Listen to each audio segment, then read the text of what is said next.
معزز ناظرین، السلام علیکم ورحمۃ اللہ وبرکاتہ۔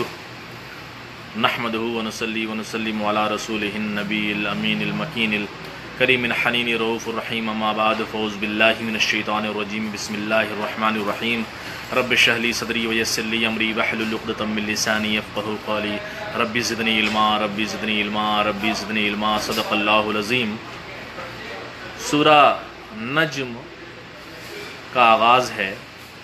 سورہ نجم مکی ہے، سورہ نجم مکی ہے اور یہ ہجرت سے پہلے اس کا نزول ہوا، اور قرآن کریم کی ترتیب کے اعتبار سے اس کا نمبر 53 ہے۔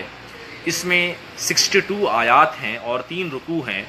بسم اللہ الرحمن الرحیم، اللہ کے نام سے شروع جو بڑا مہربان نہایت رحم والا ہے۔ اور پہلی آیت سے شروع ہوتی ہے، ستارے کی قسم جب وہ اترے، ستارے کی قسم جب وہ اترے، یعنی بعض مفسرین نے فرمایا ہے کہ ستارے سے مراد عام ستارے ہیں، یعنی جب یہ ظاہر ہوتے ہیں تو ان کی قسم کو یاد کیا گیا ہے۔ اور بہت سارے مفسرین نے اور محققین نے تفسیر خازن میں ہے اور دیگر تفاسیر میں، چونکہ آگے حضور صلی اللہ علیہ وسلم کی معراج کا ذکر ہے، لہٰذا نجم سے مراد کون ہے؟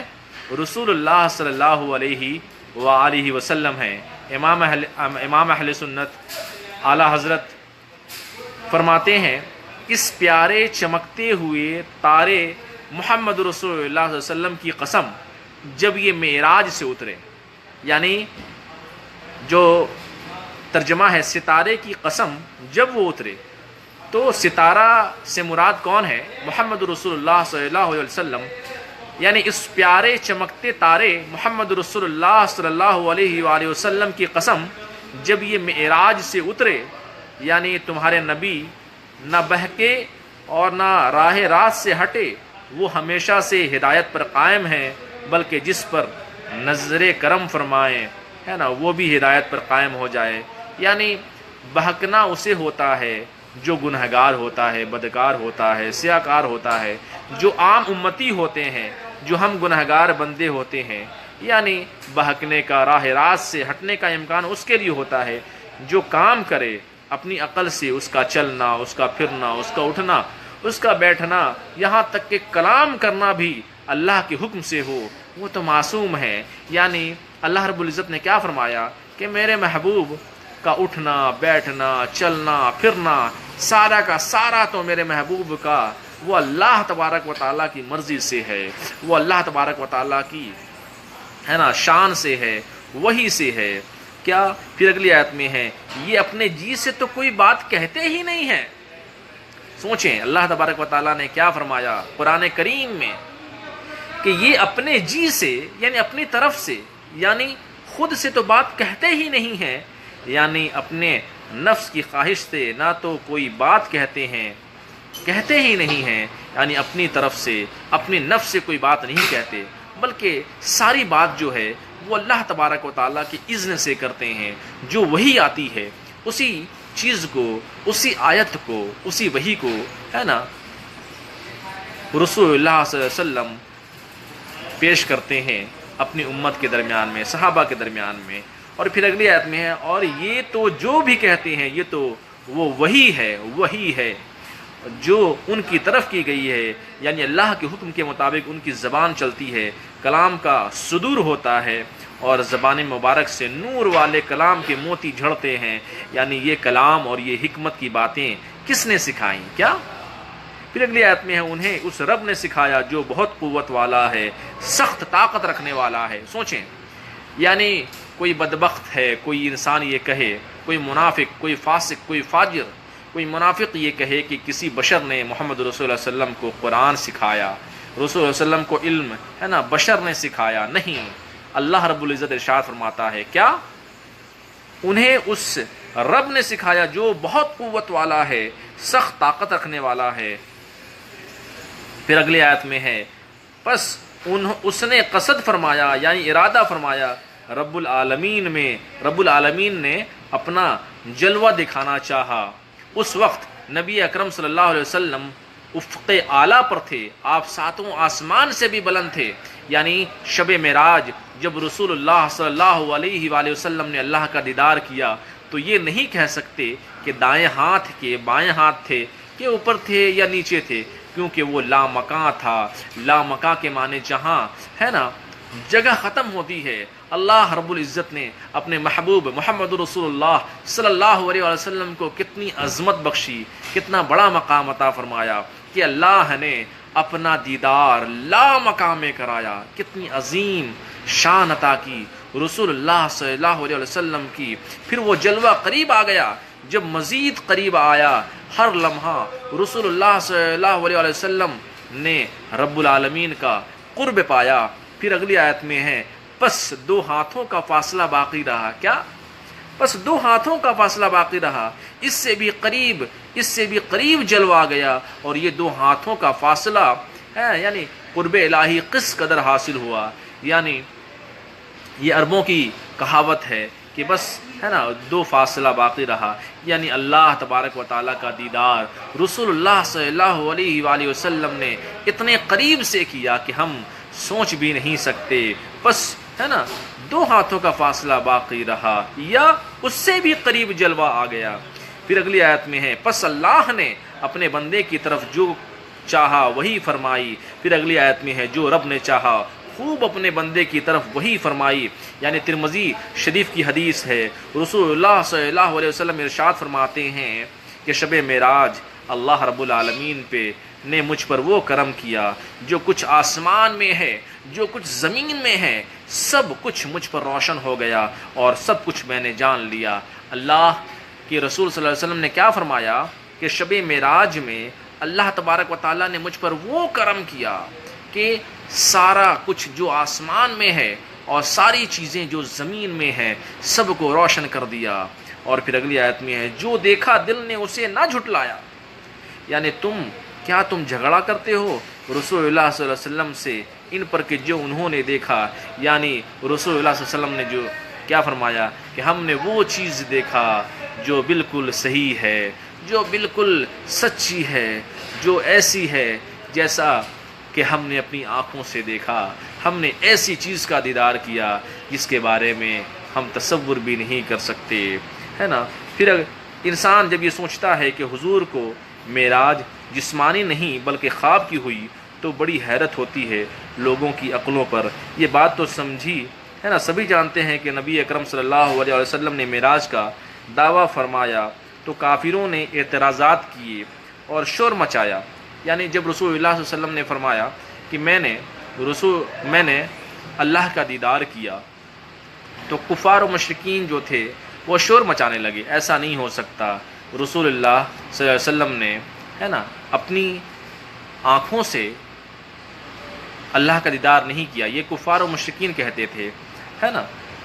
تو ان پہ اعتراضات کیے، شور مچائے۔ اگر یہ خواب کی معراج ہوتی تو شور مچانے کی ضرورت نہ تھی، لیکن عقل کیا کہتی ہے اگر رسول اللہ صلی اللہ علیہ وسلم صرف خواب میں دیکھتے تو شور مچانے کی ضرورت ہی نہیں تھی، کوئی بات ہی نہیں تھی، کیونکہ ہے نا جو خواب ہوتا ہے اس کے اندر اگر کوئی مکہ سے مسجد اقصیٰ چلا جائے اور آسمانوں کی سیر کر لے، ہے نا، تو اس میں کوئی اعتراض کی بات ہی نہیں، کوئی اس اعتراض کی بات نہیں کر سکتا۔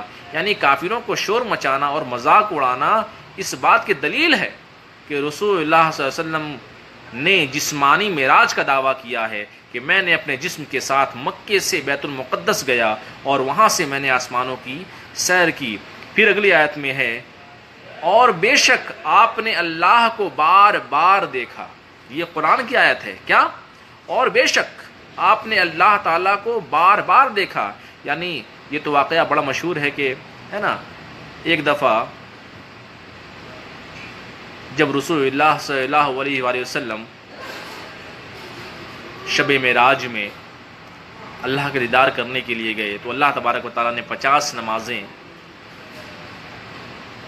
دیں، 50 نمازیں اللہ تبارک و تعالیٰ نے امت محمدیہ پہ فرض کی، مگر حضرت موسیٰ علیہ السلام نے حضرت موسیٰ علیہ السلام نے رسول اللہ صلی اللہ علیہ وسلم سے کہا کہ آپ کی امت اتنی نمازیں نہیں پڑھ سکتی۔ پھر جو ہے رسول اللہ صلی اللہ علیہ وسلم اللہ کی بارگاہ میں جاتے ہیں، پھر عرض کرتے ہیں اے باری تعالیٰ ہماری امت اتنی نمازیں نہیں پڑھ دی، اس میں کچھ کم کر دیجئے۔ تو اللہ تبارک و تعالیٰ نے 45 وقت کی نماز فرض کی۔ اس کے بعد پھر موسیٰ علیہ السلام ملتے، ہے نا، پھر 5 وقت کی نماز اور کم ہوتی۔ اس طرح سے 10 مرتبہ کے بعد جو ہے نا 9 مرتبہ کے بعد جو ہے 5 وقت کی نماز فرض ہو گئی، ہے نا۔ تو اس طرح سے شاعر کہتا ہے کہ ملے تھے راہ میں 9 بار کس لیے موسیٰ، یہ دین حق کا بہانہ حضور جانتے ہیں۔ تو ملے تھے راہ میں 9 بار کس لیے موسیٰ، یہ دین حق کا بہانہ حضور جانتے ہیں۔ تو رسول اللہ صلی اللہ علیہ وسلم جب مفسرین فرماتے ہیں، محققین فرماتے ہیں کہ جب رسول اللہ صلی اللہ علیہ وسلم معراج سے آتے تو موسیٰ علیہ السلام سے ملاقات ہو جاتی، اور موسیٰ علیہ السلام کے ملاقات کرنے کا مقصد ہی یہی ہوتا کہ جب وہ معراج سے آتے تھے تو ان سے وہ نور انہیں ملتا تھا جس سے وہ فیضیاب ہوتے تھے۔ اسی لیے بار بار وہ کہتے آپ جائیے، ہے نا۔ وہ جاتے، پھر 5 وقت کی نماز، ہے نا، کم کراتے، امت کے لیے بھی بہتر تھا۔ اور موسیٰ علیہ السلام نے کیا؟ موسیٰ علیہ السلام نے رسول اللہ صلی اللہ علیہ وسلم کے چہرے کا نور حاصل کیا اور اس سے وہ فیضیاب ہوئے۔ پھر اگلی آیت میں ہے سدرۃ المنتہا، ہے نا، یعنی جب جبریل علیہ السلام نبی اکرم صلی اللہ علیہ وآلہ وسلم کو لے کر سدرۃ المنتہا پہنچے اور کہا اس سے آگے اگر بال کے برابر بھی آگے بڑھ جاؤں تو اللہ رب العالمین کے نور کی تجلیات مجھے جلا کر راہ کر دے گی۔ پھر وہاں سے رسول اللہ صلی اللہ علیہ وسلم لا مکان پر تشریف لے گئے۔ تو ہم جاننا چاہتے ہیں سدرۃ المنتہا کیا ہے؟ سدرۃ المنتہا ہے کیا؟ سدرہ کے معنی ہے بیر کے درخت، بیر کے درخت، یعنی اللہ کی قدرت ہے کہ یہ درخت چھٹے آسمان پر اگایا گیا ہے، اس کا نام سدرہ ہے، اور اس کی شاخیں 7ویں آسمان سے بھی بلند ہیں۔ اور سدرۃ المنتہا سے مراد وہ بیر کی شاخ ہے جو سب سے زیادہ بلند ہے، اور آخری جو کنارہ ہے وہ جبریل علیہ السلام کا آخری مقام ہے، اس سے آگے وہ نہیں بڑھ سکتے۔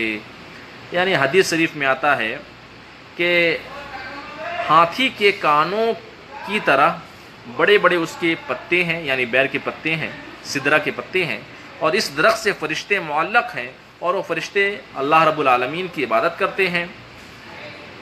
تو سدرۃ المنتہا کے پاس جنت الماوا ہے، یعنی عظیم الشان جنت ہے، لوگوں کا ٹھکانہ ہے۔ تو معلوم ہوا کہ جنت 7 آسمان سے بھی بلند ہے، اور جب سدرہ پر خوب وہ چھا رہا ہے، نور کی بارشیں ہوئیں، یعنی نبی اکرم صلی اللہ علیہ وسلم کا گزر سدرۃ المنتہا سے ہوا تو نور چھا گیا۔ یہ قرآن کی آیت ہے، جب سدرہ پر خوب وہ چھا رہا ہے، نور کی بارشیں ہوئیں، یعنی رسول اللہ صلی اللہ علیہ وسلم کا گزر جب سدرۃ المنتہا سے ہوا تو نور چھا گیا۔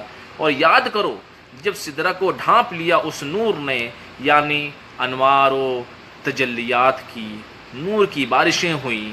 اور پھر اگلی آیت میں ہے جب اللہ رب العالمین کا دیدار کیا، یعنی موسیٰ علیہ السلام نے اللہ کا دیدار کرنے کو عرض کیا تھا۔ موسیٰ علیہ السلام نے اللہ کی بارگاہ میں عرض کیا تھا اے باری تعالیٰ تو مجھے اپنا دیدار کرا، میں آپ کو دیکھنا چاہتا ہوں۔ تو اللہ تبارک و تعالیٰ نے، ہے نا، کہا کہ اے موسیٰ تو مجھے نہیں دیکھ سکتا، تو مجھے نہیں دیکھ سکتا۔ پھر موسیٰ علیہ السلام نے اللہ کی بارگاہ میں یہ عرض کیا ہے باری تعالیٰ میں آپ کو دیکھنا چاہتا ہوں۔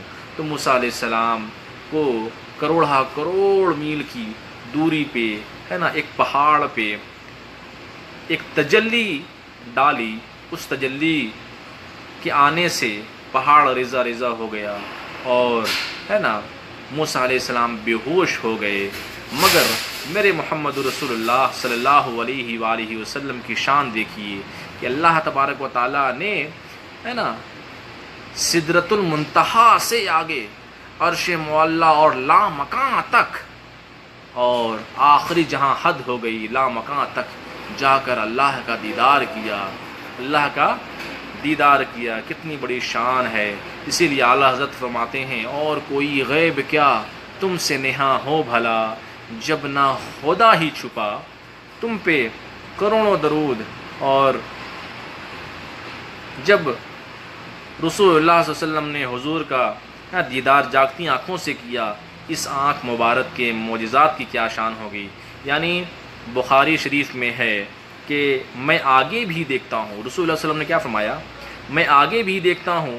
آپ نے صحابہ سے فرمایا نماز صحیح سے ادا کرو، اس لیے کہ تمہارا رکوع بھی مجھ پر پوشیدہ نہیں ہے۔ یعنی اللہ تبارک و تعالیٰ نے جب اللہ کا دیدار کر لیا تو اللہ تبارک و تعالیٰ نے وہ قوت بخشی کہ وہ صحابہ سے رسول اللہ علیہ وسلم نے فرمایا کہ میں آگے بھی دیکھتا ہوں اور پیچھے بھی دیکھتا ہوں۔ آپ نے صحابہ سے فرمایا نماز صحیح ادا کرو، اس لیے کہ تمہارا رکوع بھی مجھ سے پوشیدہ نہیں، یعنی تم رکوع کرتے ہو تو اس ہے نا وہ بھی مجھ سے چھپا ہوا نہیں ہے، اور تمہارا خشوع بھی پوشیدہ مجھ پر نہیں، یعنی تم جو عبادت کرتے ہو اس میں خشوع و خضوع ہے یا نہیں، یعنی تمہاری جو عبادت ہے ایسا نہ کہ تم فارمیلٹی کے لیے ہی صرف نماز پڑھو، تم فارمیلٹی کے لیے سجدے کرو، نہیں، اگر تم نماز میں توجہ نہیں دیتے ہو تو یہ مجھے پتہ چل جاتا ہے۔ پھر اگلی آیت میں ہے ایک طرف تو پہاڑ ریزہ ریزہ ہو جائے، یعنی موسیٰ علیہ السلام بے ہوش ہو جائیں اور سرکار کی شان دیکھیں۔ یہ فرمایا اگلی آیت میں ہے آنکھ کسی طرف نہ پھری اور نہ آنکھ حد سے بڑھی، یعنی وہیں پر موجود رہی اور اللہ کا دیدار کرتی رہی، ہے نا۔ یعنی رسول اللہ صلی اللہ علیہ وسلم نے جو اللہ کا دیدار کیا بس دیدار کرتے رہے، یعنی نہ آنکھ ہے نا کو کسی قسم کی کوئی پریشانی نہ ہوئی، جس طریقے سے موسیٰ علیہ السلام بے ہوش ہو گئے، ہے نا، ان پہ پریشانی ہوئی، بہت زیادہ انہیں پریشانی کا سامنا کرنا پڑا اللہ کی تجلی کو دیکھنے کے لیے، وہ دیکھ نہ پائے، مگر رسول صلی اللہ علیہ وسلم کی آنکھ کو اللہ تبارک و تعالیٰ نے وہ قوت بخشی کہ کیا آنکھ کسی طرف نہ پھری اور نہ آنکھ حد سے بڑھی، یعنی وہیں پر موجود رہی اور اللہ کا دیدار کرتی رہی۔ اور بے شک نبی اکرم صلی اللہ علیہ وسلم نے اپنے رب کی نشانیوں میں سے بڑی نشانی کو دیکھا، یعنی رب العالمین کا جلوہ دیکھنا یہ سب سے بڑی نشانی ہے۔ اور حضرت انس، حضرت حسن عبداللہ بن عباس، ان تمام کے بارے میں امام ترمذی نے لکھا ہے نا، اور سب نے فرمایا کہ رب کا دیدار جاگتی ہوئی آنکھوں سے رسول اللہ صلی اللہ علیہ وسلم نے شب معراج میں کیا۔ پھر مسلم میں ہے میں نے اپنے رب کو اپنی آنکھوں سے بھی دیکھا ہے اور دل سے بھی جانا۔ حسن بصری بھی فرماتے ہیں کہ حضور نے اللہ کا دیدار جاگتی آنکھوں سے کیا ہے۔ امام ابن حنبل فرماتے ہیں، ہے نا، امام ابن حنبل کون ہیں؟ جن کو 10 لاکھ احادیث یاد ہیں اور وہ حنبلی فقہ کے امام بھی ہیں۔ امام حنبل سے ایک مجلس میں پوچھا گیا شب معراج میں رسول اللہ صلی اللہ علیہ وسلم نے دیدار جاگتی آنکھوں سے کیا؟ تو امام حنبل نے کہا خدا کی قسم حضور نے اللہ کا دیدار کیا ہے، خدا کی قسم حضور نے اللہ کا دیدار کیا ہے۔ یہ جملہ دہراتے رہے، کئی مرتبہ انہوں نے کہا کہ خدا کی قسم، اللہ کی قسم، اللہ رب العزت کی قسم ہے کہ اللہ کے رسول نے اللہ کا دیدار ہے نا جاگتی ہوئی آنکھوں سے کیا۔ اور ہے نا رسول اللہ کی شان کیسی ہے کہ رسول اللہ صلی اللہ علیہ وآلہ وسلم کو اللہ رب العزت نے اپنا دیدار کروایا، اور بہت ساری امتیں آئیں، نوح علیہ السلام کی امت، ابراہیم علیہ السلام کی امت، اسماعیل علیہ السلام کی امت، اسحاق علیہ السلام کی امت، داؤد علیہ السلام کی امت، ہے نا، اس کے بعد ہے نا آدم علیہ السلام، سیس علیہ السلام، کتنے نبی آئے، موسیٰ علیہ السلام، عیسیٰ علیہ السلام، سب نے ہے نا یہی سوچا ہوگا کہ اللہ کا دیدار کریں، اللہ کی ہے نا شخصیت کو، اللہ کے نور کو دیکھیں، اللہ کی ذات کو دیکھیں۔ مگر کوئی نہ دیکھ پایا سوائے محمد رسول اللہ صلی اللہ علیہ وآلہ وسلم کے۔ اتنی بڑی شان، اتنا بڑا مقام، اتنی بڑی عزت اللہ تبارک و تعالیٰ نے اپنے حبیب محمد رسول اللہ صلی اللہ علیہ وسلم کو عطا کی۔ اور صحابہ فرماتے ہیں یا رسول اللہ میرے ماں باپ آپ پہ قربان ہوں، میری جان آپ پہ فدا ہوں، میری روح آپ پہ فدا ہوں۔ تو اس طرح سے جو ہے نا رسول اللہ صلی اللہ علیہ وآلہ وسلم سے لوگ کتنی محبت کیا کرتے تھے۔ رسول اللہ صلی اللہ علیہ وسلم سے بے انتہا صحابہ محبت کرتے تھے، ہر بات پہ کہتے تھے یا رسول اللہ میرے ماں باپ آپ پہ قربان، میری جان قربان، میرے مال قربان، میری روح قربان، ہے نا۔ پھر حذیفہ رضی اللہ تعالی، ہے نا، حذیفہ بن یمان رضی اللہ تعالیٰ عنہ کو جب نبی اکرم صلی اللہ علیہ وسلم نے فرمایا اے حذیفہ کھڑے ہو جاؤ، یعنی صحابہ کا ادب ہے کیا، اے حذیفہ کھڑے ہو جاؤ، دیکھو دشمن کیا کر رہے ہیں۔ تو حذیفہ کہتے ہیں اتنی شدید سردی تھی، یعنی غزوہ خندق ہے نا، غزوہ احزاب کا موقع ہے کہ میں اوندھے منہ زمین میں چپکا ہوا تھا، اور اس طرح چپکا ہوا تھا کہ میرے سر میرے گھٹنوں پر تھا، یعنی میرا سر اور میری چھوٹی چادر میں سے میں نے اپنے آپ کو ڈھانپا ہوا تھا، اور میں پوری طرح کانپ رہا تھا۔ یعنی نبی اکرم صلی اللہ علیہ وسلم نے جب فرمایا تو میں فوراً کھڑا ہو گیا، اور ہے نا میں فوراً کھڑا ہو گیا۔ اب سوچیں یہی لوگ عاشق رسول ہیں کہ جب رسول اللہ علیہ وسلم نے کہا کہ جاؤ دشمن کو دیکھو، دشمن کا محاصرہ کرو، تو وہ فوراً کھڑا ہو گیا۔